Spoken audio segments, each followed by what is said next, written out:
Alright, so this here is going to be the shortened sampling version for trifolium repens. If you do not have the time to fully commit for regular and long service of the populations, but you still want to contribute by sending some material. The goal is to quickly harvest 20 vials of inflorescences and preferably infructescences in the population, while trying not to unconsciously select for plant size or distribution. For this, you're going to need 20 labels filled with ethanol, 20 vials filled with ethanol that have their labels. Ideally 20 paper bags for the collection of infructescences, but we are too early in the season to show how to sample the infructescences. And ideally you would have a stick meter to delimit the size of your patches. So here I have a patch where I deemed that 2 of the flowers to be quite attractive to pollinators. We're talking about inflorescences, not flowers, obviously, because it's trifolium repens. And I collect the 2 flowers inside the vial, and I add a label that has the population name and the date of observation and the individual number.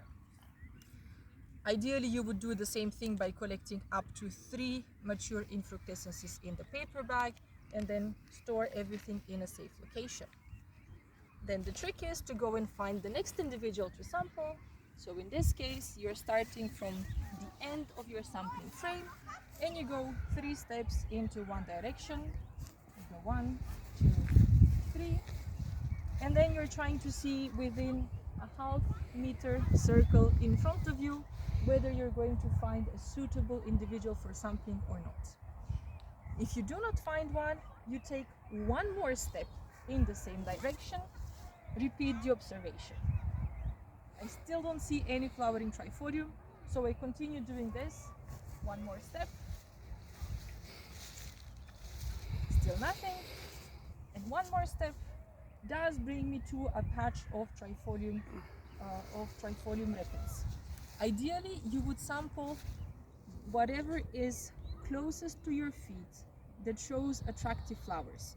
In this way, you're not unconsciously selecting for the largest patches that have the showiest inflorescences or the most numerous inflorescences. This patch, however, here does not have any flowers that I would deem suitable for sampling. However, immediately next to it, there seems to be one where I have some flowers I can sample.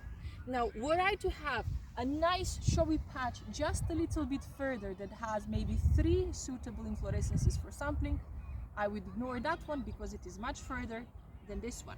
And in here I have 1 nice inflorescence that I can sample, and I put it in the vial, same as for the previous one, and I continue repeating this until I have collected 20 vials with preserved inflorescences and ideally 20 paper bags with preserved infructescences.